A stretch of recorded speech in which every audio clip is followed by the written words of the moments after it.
Don't forget to pray. But don't be ashamed to pray. And don't be too proud to pray.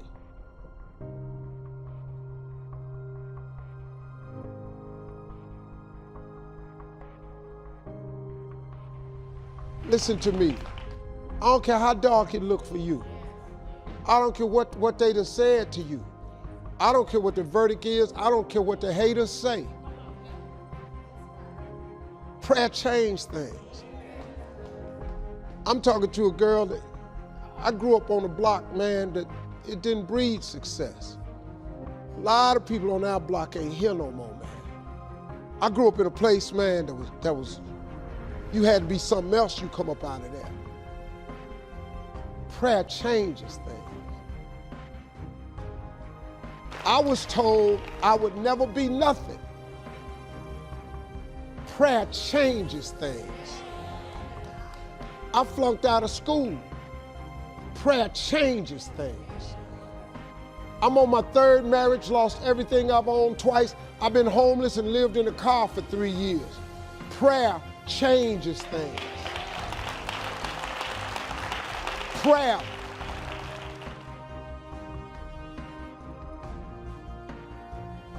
The cool thing about prayer is the one thing that's available to everybody at any given time. Do you know that God ain't ever too busy for you? You know that God actually knows who you are? Do you know that God actually created you to converse with him? Do you know that God would actually love to hear from you? You're not gonna make it without God. If you've tried it so far, tell me how that's working out for you. It sucked, don't it? You need God. Don't you think I got here without him. I've needed him every step of the way. If it wasn't for God, I wouldn't even be standing here today. I'm telling you right now, you need God. You need to tell him that you need him. Quit being ashamed about it and worrying about who looking. Go somewhere by yourself today and tell God you need some help. Tell him that you're just tired of trying to figure it out for yourself. God has an incredible life for you. He really does. But you ain't gonna get there if you give up. You can't get to what God got for you if you stop. You can't get to what God got for you if you're afraid. Now I know taking chances is kind of fretful, but the best things in life is on the other side of fear. But one of the things that I've always done to help overcome my fears is I make my dreams bigger than all my fears. I have dreams that's so big that not getting there is just unacceptable. It doesn't make any sense for you not to have the life that you dream of. It does not make any sense. God really does want to use you as an example of what he can do. You just got to volunteer. But you got to be willing to go through something to get to it. Success ain't free. They ain't passing out money, man. Anybody sending none to your house. That ain't how this works. You got to go get it. But in order to go get it, you got to want something. You got to have vision boards. You got to have stuff you dream about. You got to have this stuff written down. That being successful is not an accident. Hey man, stop thinking, man, that your life is over because you're a certain age. Who are you to determine? You know what I can't stand when I hear Christians say, well, I guess it was the Lord's will. If it was the Lord's will, I would have had some money by now. No, you can't dump that on God. God's will is that you prosper. That's his will. Now, the fact that you done made some adverse decisions to stop your prosperity train from happening, don't dump that on him. God comes to give you life and give you life more abundantly. That's what he say. Well, then the question is, where your abundant at? You're going down to church, you're memorizing all these scriptures. Why don't you apply some of them? He come to give you life and give you life more abundantly. God got a great life for you, man, but you got to want something.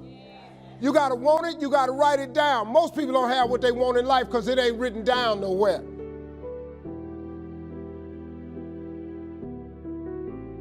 This ain't no philosophy. This a fact. What you waiting on? Write it down. Put some faith on it. And then get ready to go to work. Sit up and you can believe in God all you want, but if you don't work, man, it ain't gonna happen. Because he told you that though. He said faith without works is dead. I'm just asking you, man, to try something new. If you've tried everything, it ain't worked for you. I'm just asking you, just try writing it down. Just try writing it down. Go home and read Habakkuk 2:2 and see if you don't get the feeling he talking to you. After you write it down, I want you to put some faith on it. When you put some faith on it, I want you to work for it. I want you to believe in your heart that you will have it. Now, you might not want this life. You might not want what it takes to get here. But if you want this life, you got to put in your work. You got to put it in. You got to stay prayerful. You got to never give up. You got to talk to God every day. Now, if that ain't what you want to do, then good luck. You keep doing what you've been doing, you're going to keep getting what you've been doing. All I ever asked God for was to let me eat. Let me sit at the table with the big boys. Take me from this homelessness that I'm in and fill my coffers with spoils. You know how much I have today? I have more than I ever thought I'd ever have. I got more. God done gave me more than I asked for because he got this thing he has called grace. Grace is, I wish I could buy it. You know, I wish I could buy grace, man. I was playing golf with an old guy that owns the Mayo Clinics. The Mayo Clinics, you know how much money you got to have to own all of them? I'm playing golf with this guy and he taught me something. He said, Steve, listen to this. You seem like a spiritual guy. I want to share something with you. He said, justice is when you get what you deserve. Mercy is when you don't get what you deserve. He said, but grace is different from both of them. Grace is when you get what you don't deserve. Do you understand that? God has this thing that he passes out called grace. You ever heard old people say, all I want is a little more grace? Because guess what? He passes it out and he gives you things you don't deserve. I do not deserve this life I have. I'm just telling you flat out. The money I make, where I live, what I drive, how I travel, how I vacation, I don't deserve it. I work really hard, but I really don't deserve all this. I don't. I'm telling you flat out, I don't deserve it. But he gave me grace. He let me survive homelessness. He brought me from dark, man. I've been out, y'all don't know. I've been in it, man. I'm so grateful that God let me have this life he gave me that I don't even know what to do. Do you know when I was homeless, I told God every day, if you let me make it, when I get there, I'm gonna tell everybody it was you. Well, guess what? I'm telling you that it was him. I have no education.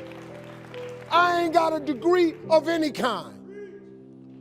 What you see today is a boy that come out the bottom who believed in him when it wasn't no sign of me getting over, who kept doing this thing that his mother taught him. She said, when it get dark for you and you can't find your way, and boy, I was lost. She said, don't forget to pray. Don't be ashamed to pray. And don't ever be too proud to pray, because prayer changes things. You have got to pray. You know what you ought to get? You ought to create your relationship with God. Because if you do that, he's going to put some grace on you. And he's going to give you some things you don't deserve. Then you won't need no education. You won't need to go and complete the program no more. You ain't got to go over here and ask nobody, will they hire you? God takes you to places that you never ever thought you go. I never saw myself here. But that God I serve, he saw me here. And he put me here. Now, all I'm doing right now is telling you that with God, you can make it. I don't know why he had you come to this show. I don't know why I'm telling it to you like this today. But if you ain't ever tried God, listen to me. You should try him. Because he's very available to you right now. He don't love me no more than he love you. If God can pick me up, and you have no idea who you're really looking at. You don't know what I've done. If God can change me, he changed anybody in this room. God is good, man.